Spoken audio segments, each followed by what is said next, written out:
Bonjour à toutes et bonjour à tous. C'est un immense plaisir aujourd'hui d'être là avec vous. Donc, un 31 mai, une date critique, on va dire, pour encore un grand nombre de nos cabinets. Donc, merci de prendre ce temps, de vous autoriser ce temps et de vous l'offrir.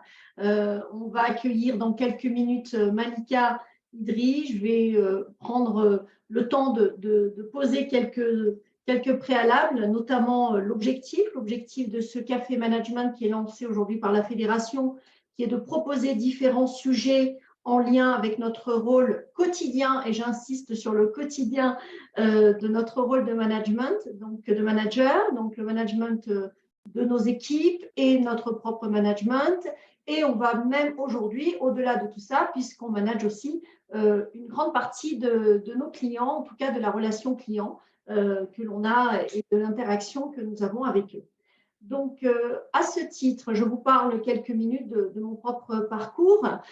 J'ai créé mon cabinet en 2005, ex nihilo. Donc, je me suis improvisée manager très vite en recrutant un certain nombre de collaboratrices qui sont venues renforcer l'équipe et qui répondaient à un besoin, comme pour la plupart d'entre nous, j'imagine.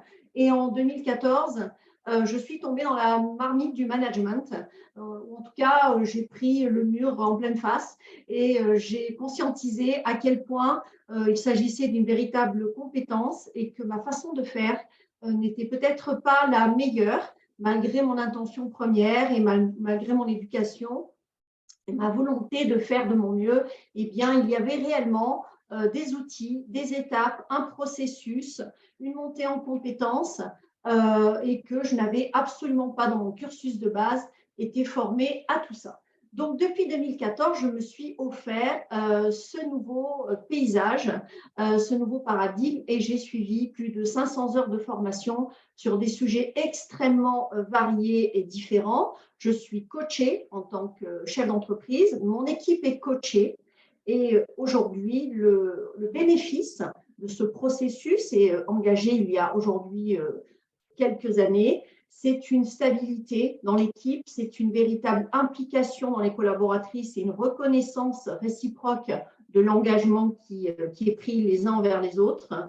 Une qualité de vie au cabinet qui est aujourd'hui exemplaire, en tout cas ici dans ma région. Nous travaillons en sécurité, en confiance, et ça se sait. Et je n'ai d'ailleurs à ce sujet pas de problématique de recrutement, puisque lorsqu'un poste est ouvert au cabinet, ce sont mes collaboratrices qui cooptent d'autres personnes qui nous rejoignent. Donc, hormis un sujet de niveau de compétence que nous partageons tous, je n'ai pas de problème quant aux personnes qui rejoignent l'équipage des 21 talents que nous avons au cabinet, puisque nous sommes 21 personnes, donc 20 filles et un garçon qui nous a rejoint il n'y a pas très longtemps.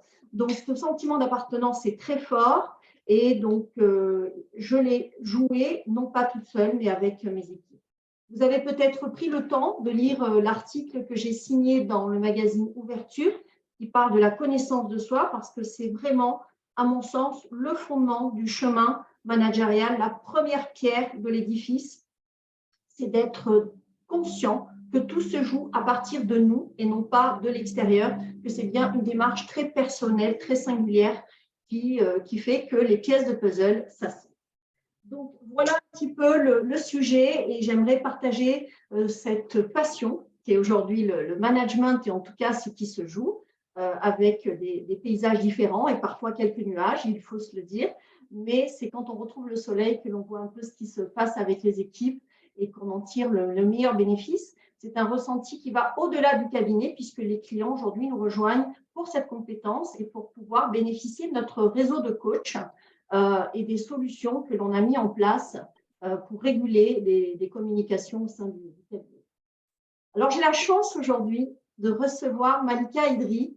Malika Idri, que je connais d'ailleurs personnellement, puisque je travaille également avec Malika en tant que coach, donc qui est coach en organisation et formatrice, qui nous fait le plaisir d'animer ce premier atelier, ce premier café management, et que nous aurons le bonheur de retrouver au Touquet donc pour notre rendez-vous annuel, pour notre congrès qui est tourné sur l'intelligence artificielle et tous les fantasmes, toutes les peurs rationnelles ou irrationnelles que cela peut provoquer pour nous, pour nos équipes, sur un plan technique, mais pas que. Parce que je pense que ce qui se joue, c'est surtout très personnel et très humain. Donc, Alika, je te laisse te présenter et puis ensuite, je poserai le contexte dans lequel nous évoluons, nous, les experts comptables, à cette date très précise du 31 mai. Merci beaucoup, Nicole. Je suis ravie d'être là avec toi aujourd'hui. Ce que j'apprécie, on a eu d'autres occasions toutes les deux d'être en binôme sur des sujets autour du management, de la transformation des organisations.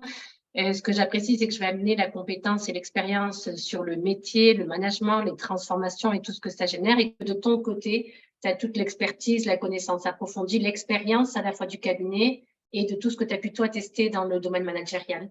Donc, comme on est dans un cadre où l'idée, c'était vraiment de ne pas traiter un sujet de façon approfondie, c'était le parti pris de départ, mais de juste ouvrir des capsules qui vont donner un aperçu de ce qui sera derrière approfondi par des experts de haut niveau, sélectionnés vraiment avec Minici Touquet. Donc là, l'idée pour moi, ça sera vraiment de proposer plusieurs thèmes. Peut-être que je te les laisse développer. Est-ce que tu veux que je les présente? C'est toi qui me dis. Alors, tu peux y aller. Moi, je vais présenter ensuite le contexte pour que te rappeler une nouvelle fois où est-ce qu'on en est et Voilà. ce qui se joue pour nous. Très bien. Donc, l'idée, ça sera de faire juste déjà, de survoler la période en regardant les mutations qui sont derrière, les sujets qui nous concernent aujourd'hui au niveau sociétal et environnemental, c'est-à-dire d'avoir d'abord une vision très, très large en 360 de qu'est-ce qui se passe autour de nous, dans la société de manière plus générale. Après, l'important, ça sera d'aller regarder qu'est-ce que c'est qu'une transformation, comment ça marche, quels sont les ingrédients, comment on l'accompagne, qui est concerné par la transformation, puisqu'il y a des nouveaux usages qui arrivent, dont l'intelligence artificielle, mais pas que, et de regarder comment une transformation s'opère. Une fois que le sujet de la transformation est posé, on ira juste faire un tout petit tour du côté des neurosciences pour regarder comment le cerveau fonctionne, comment on a nous-mêmes des circuits qui cohabitent à l'intérieur de notre cerveau et comment on les utilise en fonction des moments, des opportunités. Donc, on va vraiment revenir à l'intérieur de notre cerveau et de notre tête pour poser 2-3 éléments de fonctionnement. Ce qui va nous permettre, une fois qu'on aura posé le cadre, qu'on aura parlé transformation et qu'on comprendra comment l'homme, entre guillemets, fonctionne, c'est une partie de son fonctionnement, on pourra aller jeter un coup d'œil du côté de l'intelligence artificielle, peut-être juste se redire avec des mots simples, très pédagogiques, qu'est-ce que c'est, comment ça marche. On parle de 2 IA qui ne sont pas les mêmes, c'est important de partir de ça et de regarder à partir de tout ça l'impact probable et actuel et projeté dans l'avenir pour les cabinets. Merci beaucoup, Malika. Alors, notre contexte, il est assez simple. Nous sortons à peine, et peut-être pas encore complètement, en tout cas pas dans mon département, puisque mes déclarations de revenus seront totalement terminées pour le 8 juin, d'une période fiscale difficile, une de plus, dirais-je. Donc ça, c'est un sujet que je garde sous le coude pour peut-être d'autres thématiques. C'est de venir travailler avec toi ou avec d'autres cette croyance que la période fiscale est toujours cette période très épouvantable et éprouvante qui nous met à plat et qui nous vampirise pendant de très, très longues semaines. L'assaut quotidien aujourd'hui du tout numérique, cette intelligence artificielle dont on parle, cette transition numérique, cette facture électronique, tout ce que ça, tout ce cortège d'informations qui nous sont déversées chaque jour avec cette urgence, cette date, ce calendrier qui se précise, qui génère du stress et qui vient vraiment faire écho à cette aversion du numérique, puisque des études montrent que 60% des Français ont une réelle aversion au numérique. Donc voilà, la grande question, et je le découvre aujourd'hui, c'est comment mes clients vont se comporter face à cette situation, puisque j'ai un cabinet de proximité avec des TPE et des PME. En tout cas, pour les TPE, j'ai une véritable inquiétude sur la manière dont je vais pouvoir accompagner cette clientèle dans cette aversion numérique pour la traverser et que ces gens restent tout à fait inclus dans le prochain modèle. Nous avons, et ce n'est pas nouveau, des problèmes de recrutement, de fidélisation d'implication de nos équipes. Est-ce que les attentes sont les bonnes? Est-ce qu'on parle la même langue? Est-ce qu'on veut les mêmes choses? Cette quête de sens, et le sens est à tout point de vue, et ces mots qui sont employés un peu comme des slogans marketing, comment on les fait résonner, comment on les incarne et comment on les met en place?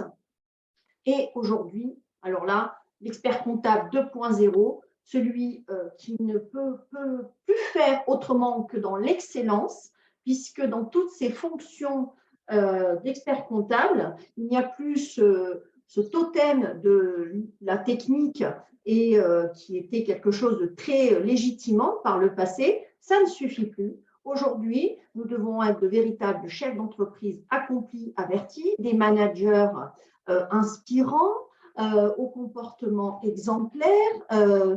Donc, tout cela, toute cette excellence, on la joue tous les jours. Et comment tout cela se met en œuvre dans ce cabinet de demain? Qu'est-ce qu'on attend de nous? Qu'est-ce que tu peux nous amener comme premier conseil, justement, face à ce tout numérique? Il y a une étude qui donne un coup caché, et j'ai envie de vous la partager, puisque c'est Malika qui m'en a parlé. Des études parlent d'une perte nette de 20 000 euros par an et par collaborateur, pour un management non régulé. Cela voudrait dire que lorsque je ne suis pas efficiente dans mon management, que je ne suis pas au top, je ne suis pas complètement investie de cette fonction, tous les manquements coûtent chaque jour à mon cabinet, en tout cas, et de manière globale sur une année, 20 000 euros par an et par collaborateur. On sent déjà nos marges reculées et extrêmement sensibles à ce qui se joue dans l'environnement économique. Et si en plus, à l'intérieur, on va dire que des coûts cachés de cet ordre-là ne sont pas pris en charge, ou en tout cas conscientisés, ça peut devenir vite catastrophique, et certains cabinets le traversent en ce moment. Donc, après ce petit moment difficile, je suis certaine, et étant une véritable positive, que nous avons les solutions et la capacité à dépasser tout cela et à traverser cette transition, non pas que dans l'intelligence artificielle, mais une transition relationnelle, comportementale, managériale. Et donc, c'est à toi, Malika, de nous éclairer sur les focus que tu nous proposes. Et puis, si je peux, je me permettrai quelques questions. Si j'ai des remarques, j'interviendrai. Merci Nicole, y compris tes témoignages sont les bienvenus à tout moment. Là, tu l'as bien brossé, c'est-à-dire que si on regarde de façon déjà globale l'environnement dans lequel nous évoluons tous, les cabinets comptables, mais tous les autres corps de métier, on voit qu'il y a une succession de crises qui s'entremêlent et qui ne sont pas totalement terminées. On a vu que cette crise sanitaire nous a amené à vivre dans des moments très, très accélérés, des changements, des nouveaux usages, des nouveaux modes d'organisation. Et là, ce qu'on peut se dire, c'est que par rapport à un certain nombre d'éléments que tu amènes, et notamment l'IA, on a du temps de préparation, et ça, c'est du luxe. C'est-à-dire que le temps de préparation peut nous aider à vraiment mettre en place tout un tas de préalables qui vont faciliter. Et en même temps, le piège de ce temps de préparation, c'est qu'en même temps que ça nous laisse du temps, ça laisse aussi du temps aux résistances, aux peurs, à toute la partie imaginaire de s'installer. Donc, c'est comment on l'utilise comme un levier et comment on ne laisse pas s'installer une espèce d'anxiété qui va se généraliser et qui va vraiment nous bloquer par rapport à l'évolution. On voit cette crise sanitaire, on a vu qu'il y avait une crise de sens. Les collaborateurs aujourd'hui, les personnes sont en recherche de sens, elles ne veulent plus travailler de la même manière.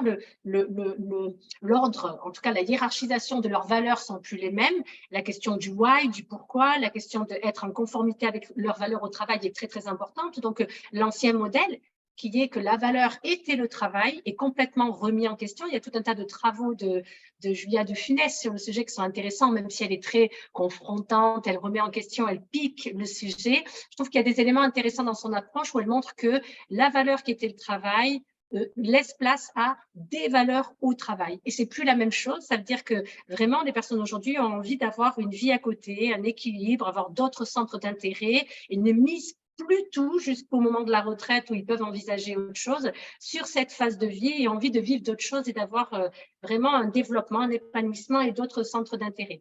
Tu l'as dit, le marché du travail a changé, le salariat maintenant ne devient pas la norme. Il y a tout un tas de jeunes qui arrivent et de moins jeunes d'ailleurs, qui créent leur entreprise, qui créent des modèles, qui mélangent des modèles d'indépendance, de salariat, de la création d'entreprise. Donc, tout bouge. C'est-à-dire que nos points de repère sont en train de bouger à plusieurs endroits en même temps.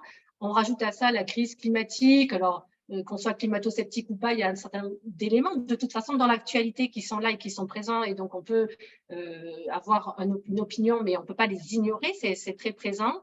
Et on voit bien qu'il y a une forme de crise politique où là encore, il y a des accélérations, les rythmes ne sont plus les mêmes, les attentes, les modes de gouvernance et les façons d'élire les candidats ont changé. Donc c'était important de se dire que déjà notre environnement, dans plein d'endroits de l'écosystème, est en mutation, et que toutes ces mutations, tous ces mouvements, toutes ces choses qui bougent, ben, elles s'interpénètrent, elles bougent les unes avec les autres et elles s'influencent les unes et les autres, et c'est important de le regarder. Si on avait que le sujet de la facture électronique dans son coin, ça serait peut-être plus simple. On a quelque chose de très complexe et global à gérer, qui est, on l'a dit hier quand on préparait toutes les deux, multifactoriel. Donc, j'avais envie de prendre le temps de quelques minutes, tu vois, ça a pris 3 minutes, mais de poser ce cadre et ce contexte dans lequel on évolue tous. Merci à toi. Donc, sur ce premier focus, sur ces grands changements sociétaux et environnementaux, quel éclairage tu peux amener pour que ça vienne un petit peu redescendre dans, on va dire, dans nos réflexions et dans l'ouverture qu'on va pouvoir ensuite approfondir avec toi?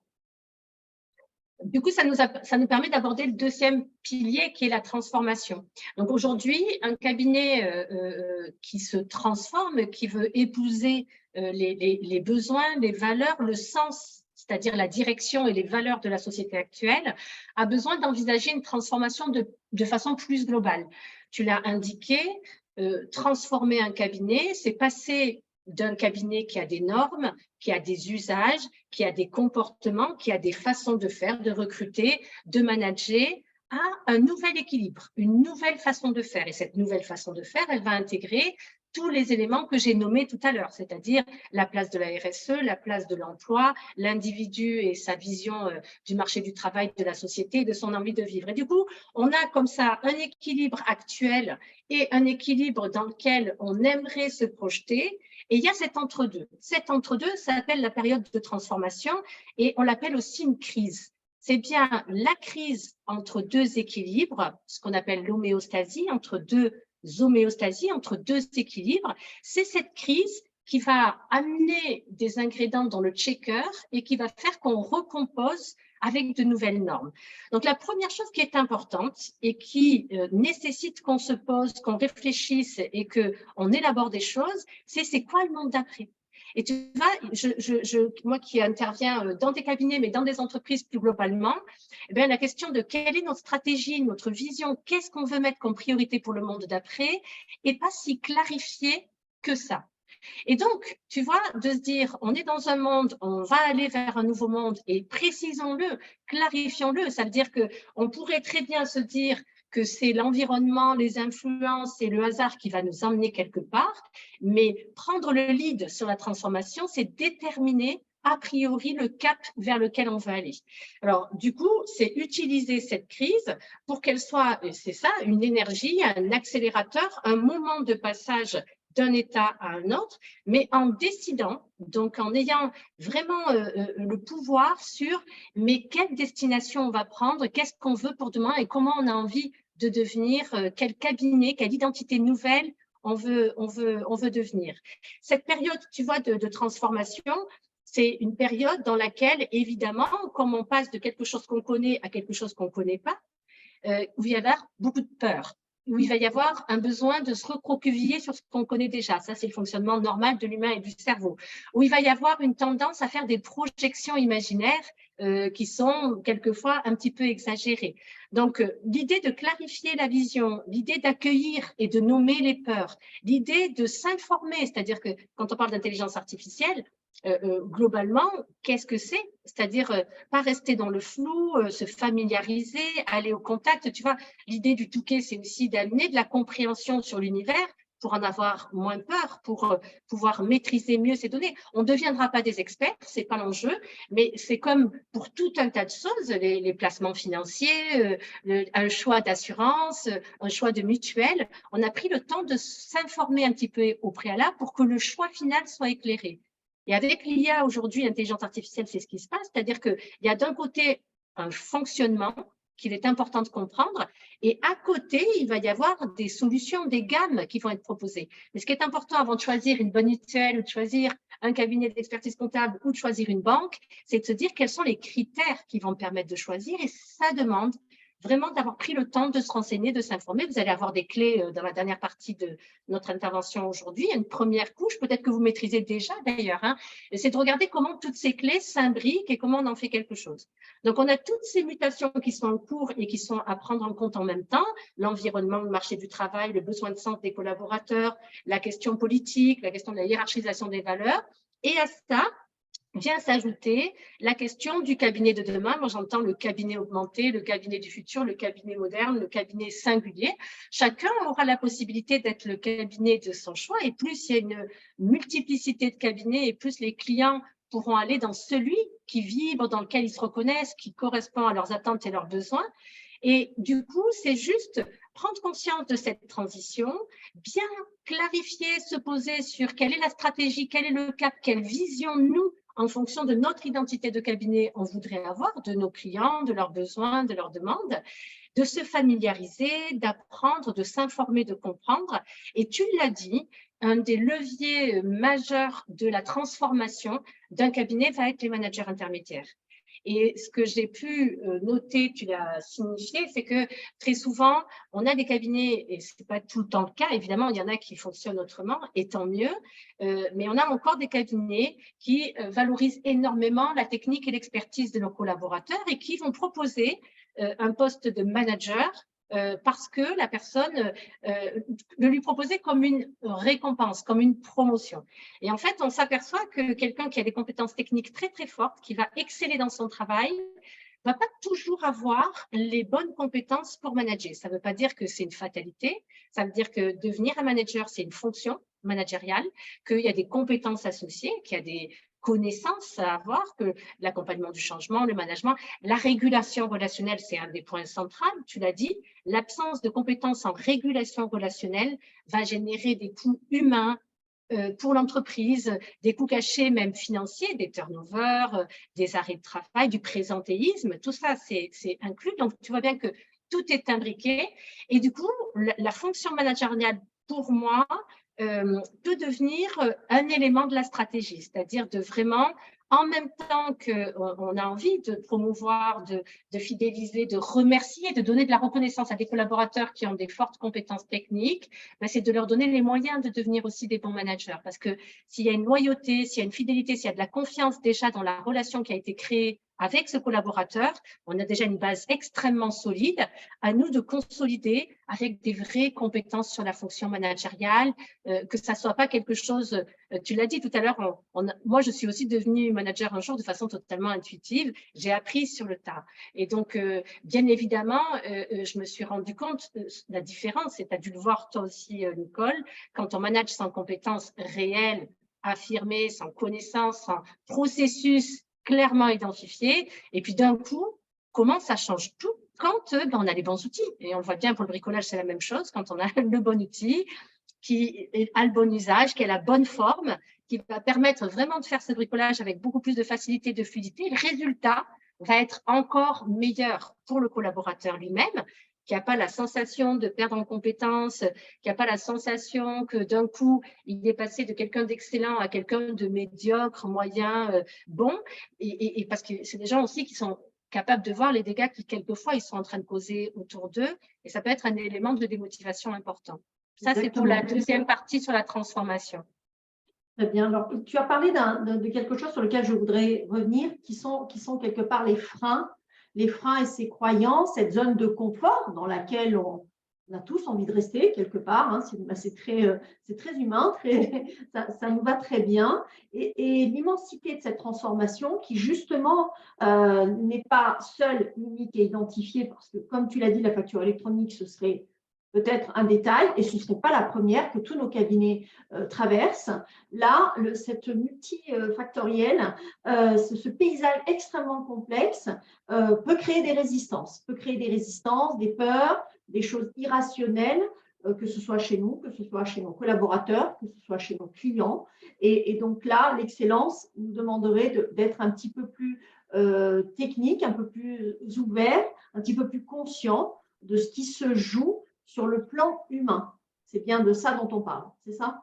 Oui, en fait, tu vois, tu connais le sujet parce qu'on a déjà eu l'occasion de l'aborder toutes les deux. Quand une organisation est en place, elle a un équilibre explicite et implicite. C'est comme une famille, c'est comme un couple. En fait, il y a des règles à l'intérieur, il y a des modalités de fonctionnement. Et j'aime bien comparer cette organisation vivante qui est l'entreprise au corps humain. Parce qu'en fait, le corps humain a les mêmes fonctionnements. Il a une homéostasie intérieure et cette homéostasie, elle va nous permettre de survivre. C'est-à-dire qu'elle va permettre de faire en sorte que notre corps reste toujours à la bonne température qui soit vivable. Donc, dès qu'on a beaucoup de température ou pas assez, on voit bien qu'on va avoir des frissons ou de la fièvre parce que notre corps va se mettre à combattre la baisse ou la hausse de température et à tout faire pour que le système, le corps survive. On le voit aussi par rapport à la respiration. Quand on fait un effort sportif, l'équilibre d'oxygène du corps se déséquilibre et donc on se met à respirer plus et plus vite pour que, hop, l'équilibre revienne. On pourrait avoir une vingtaine d'exemples dans le corps, le pH, quand on est au moment de la digestion, où d'un coup, tout le système digestif va venir faire en sorte que le pH soit régulé. Donc en fait, l'homéostasie, donc la résistance au changement, c'est plutôt quelque chose de positif au départ, qu'on peut regarder comme les ingrédients qui maintiennent le système en vie. Et ça, c'est important de le regarder comme ça. Parce que si nos entreprises, elles existent encore aujourd'hui, c'est grâce à cette homéostasie, à ces règles, à ces normes, à ces valeurs, à ces façons de faire qui font que l'entreprise est vivante et qu'elle se maintient en vie. Et en même temps, oui, et j'aime bien cette citation qui est de dire que du point de vue de la chenille, devenir un papillon, c'est mourir. Et du coup, cette organisation vivante, qui est une chenille, entre guillemets, parce qu'on imagine que l'homéostasie d'après aura des normes et des règles qui auront amené de la plus-value, mais elle peut faire l'inverse, mais on va rester dans un monde optimiste en se disant que dans notre cas, il y aura une plus-value entre le monde d'avant et le monde d'après. La plus-value, elle peut être dans la qualité relationnelle, elle peut être dans la promotion, dans la fidélisation, dans les compétences qu'on va développer. Tout ça, c'est de la plus-value d'une homéostasie augmentée dans le monde d'après.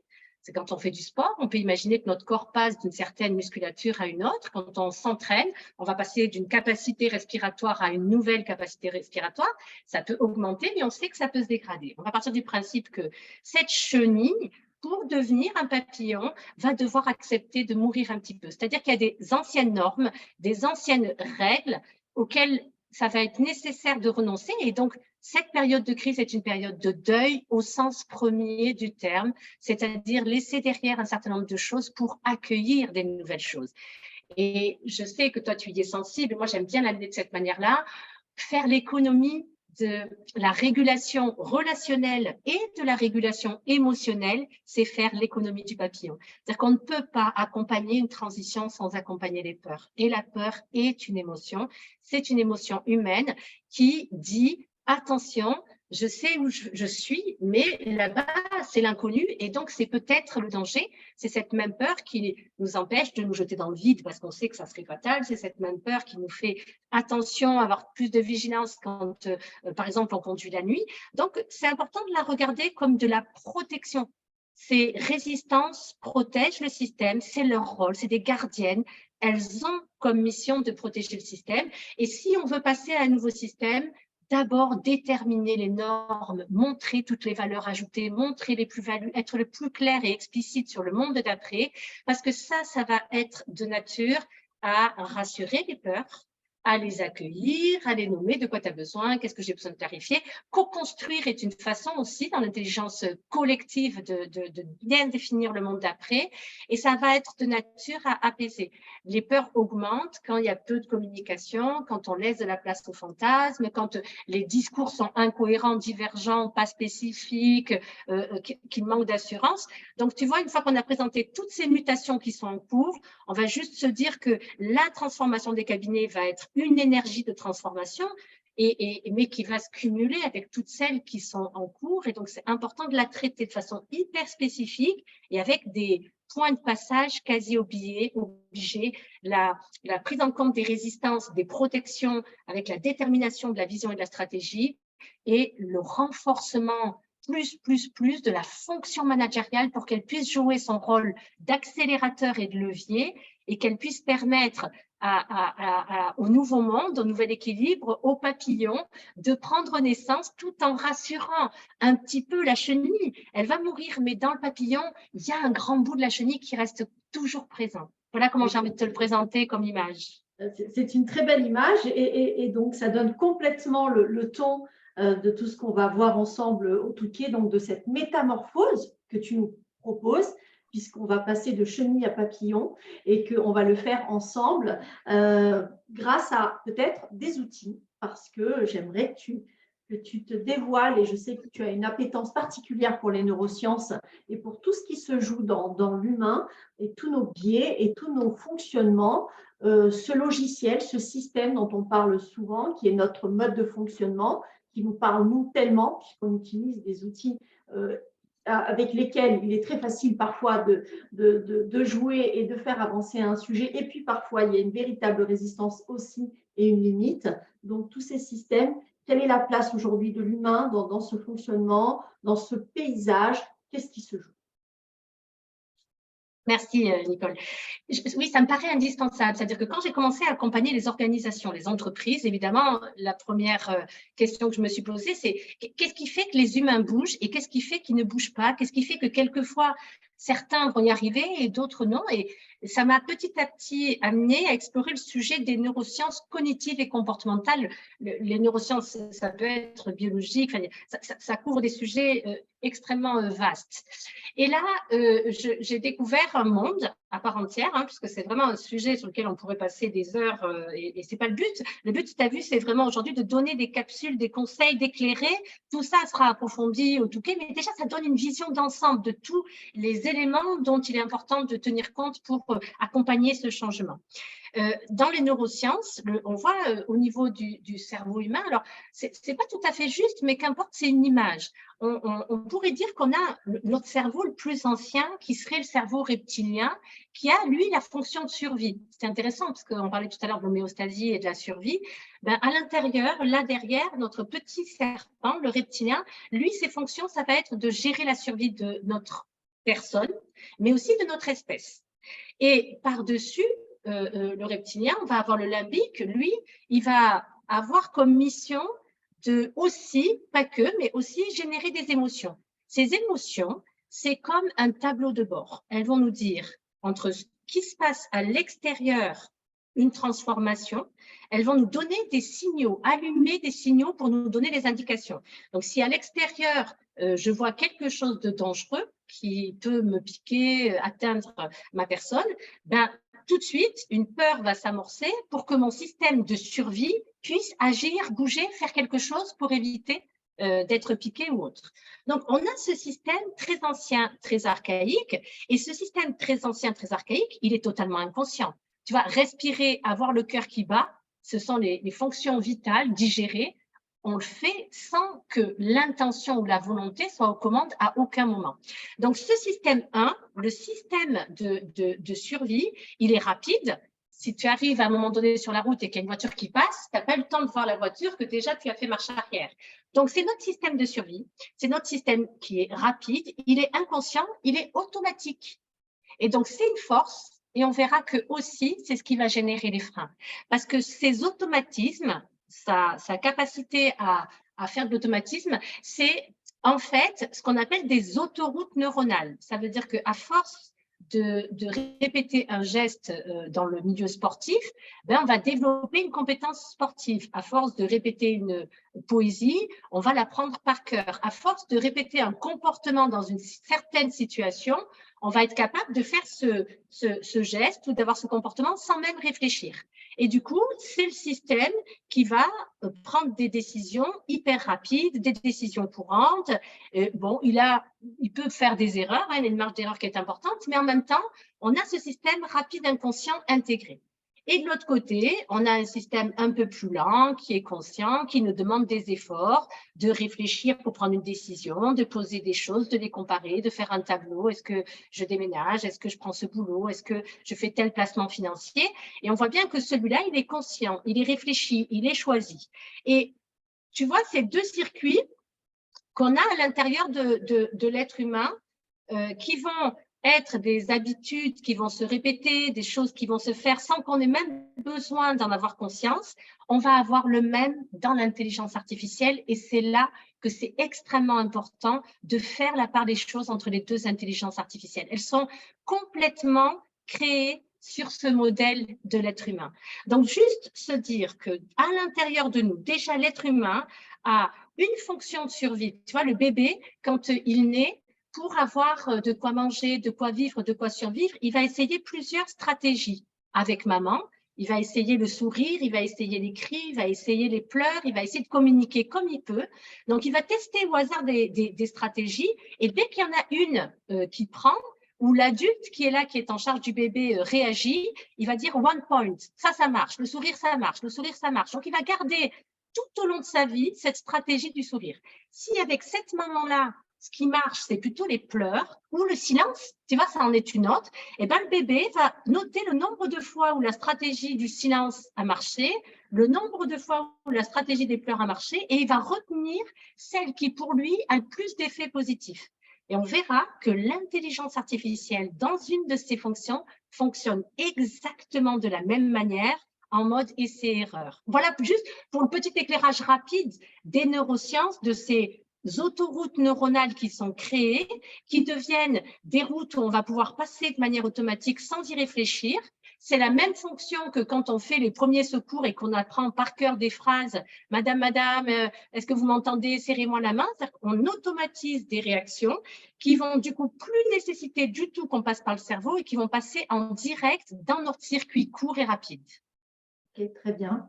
Et donc, avec ces trois focus importants et ce préalable, cette intelligence artificielle, ce nouveau mode, ces nouvelles mécaniques, ces nouveaux chemins, selon toi, qu'est-ce qui va se jouer dans nos cabinets? Qu'est-ce que ça va nous demander d'engager dans notre management et comment appréhender ou clarifier le sujet avec nos collaborateurs et nos clients éventuels lorsqu'il y a des questions autour de tout ça? Eh bien, ce que je peux te dire déjà, c'est qu'on va avoir deux modalités de réponse, puisqu'on a deux intelligences artificielles. L'intelligence artificielle, c'est quelque chose qui n'est pas nouveau au fond, hein. Ça existe depuis les années 50 quasiment, donc il n'y a pas de réelle nouveauté. Ça s'est accéléré les 10 dernières années, mais il n'y a pas vraiment de nouveauté. Je ne sais pas si tu as entendu parler de ça, mais par exemple, il y a un chercheur, je crois qu'il est suisse ou belge, qui a inventé, quand les crédits à la consommation sont nés, le système de scoring. C'est-à-dire qu'on a regardé les revenus des personnes, leurs dépenses, on a mis des taux d'endettement et on a dit, bah, tiens, si une personne a tel revenu, telle dépense, tel taux d'endettement, on va pouvoir, oui, lui accorder du crédit ou non, ne pas lui accorder du crédit. Et ça, c'est la première base de scoring. Tu vois, ce serait notre système lent. C'est-à-dire qu'on a créé une grille, on a mis des critères et on a déterminé si oui ou non, par l'intelligence artificielle qui est venue soutenir l'homme, on allait accorder des crédits à certaines personnes et si on allait ne pas en accorder à d'autres. Et puis, au bout de 10 années, ce système a commencé à avoir des limites. Et les limites de ce système, c'était de dire, ben, en fait, globalement, pour des cas simples, ça marche, on sait dire si à un moment donné, et c'est prédictif et ça fonctionne, mais pour des classes moyennes, avec des revenus plus complexes, avec des familles recomposées, avec des données qu'on n'a pas envisagées au départ, mais ça ne marche pas. On n'arrive pas à avoir des réponses qui soient satisfaisantes et vraiment qui préviennent le non-remboursement du crédit. Et en fait, la deuxième période du scoring, ça a été une période inversée. Et c'est là qu'on va basculer dans notre circuit court, dans le circuit le plus intuitif, le plus instinctif, celui qui réfléchit par le mode essai-erreur. En fait, ce qu'ont fait les établissements de crédit, c'est qu'ils avaient des données, des milliers et des milliers de clients qui avaient fait des crédits. Et du coup, le scoring a utilisé une nouvelle intelligence artificielle qui a ingéré toutes ces expériences utilisateurs, qui a ingéré toutes les façons d'être un consommateur de crédit. Et au final, au lieu de partir d'une grille pour déterminer qui allait y avoir droit ou pas, on est parti de la data, de la donnée, des organismes de crédit pour avoir une approche beaucoup plus fine, beaucoup plus proche du terrain et beaucoup plus prédictive.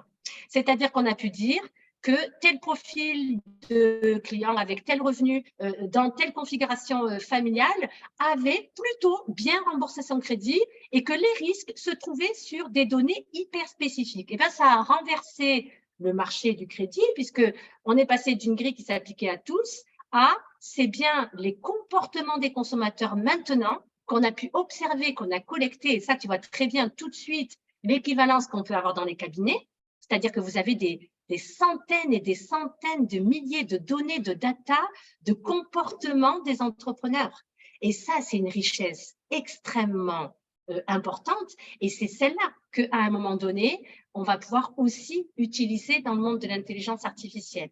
Dans un cas, on va pouvoir utiliser cette première intelligence artificielle pour appuyer l'homme, pour à un moment donné augmenter les délais de production, augmenter les délais de récupération des données, faire des contrôles de réception et autres. Mais cette deuxième IA, elle va partir de données réelles qui peuvent remonter sur plusieurs années et avoir la valeur ajoutée humaine dont on parle depuis le début dans votre métier, c'est-à-dire faire de la prédiction, du coup, faire de la prévention, du coup, donner du conseil personnalisé à tel ou tel client et pouvoir déjouer des catastrophes ou optimiser des projets en disant, en utilisant ces données-là pour vraiment amener des conseils hyper spécifiques et personnalisés. Est-ce que ça te donne déjà un premier…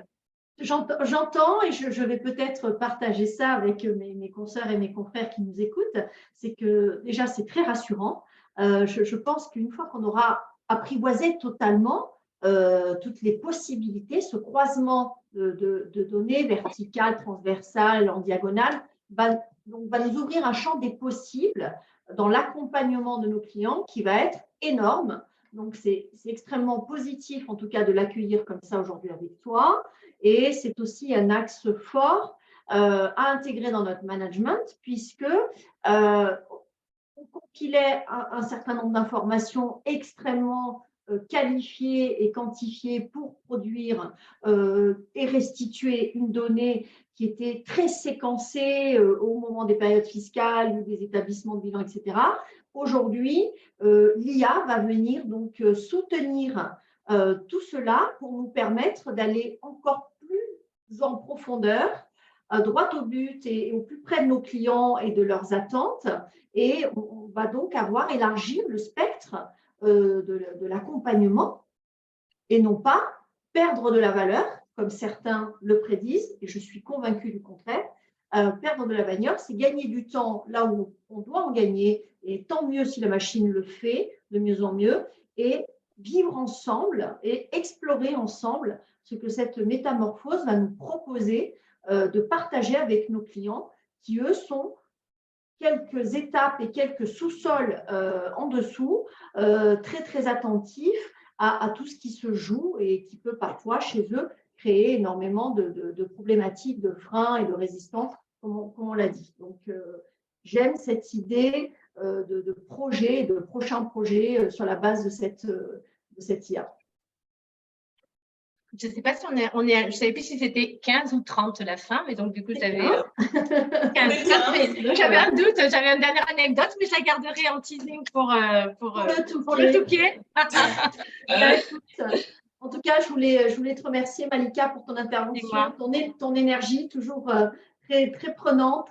Tu nous embarques On se donne rendez-vous le 12 et le 13 juin au Touquet pour assister à ton atelier, pour pouvoir échanger donc cette fois en face à face, puisque tu vas participer à une partie du congrès, que tu seras là pour répondre aux questions.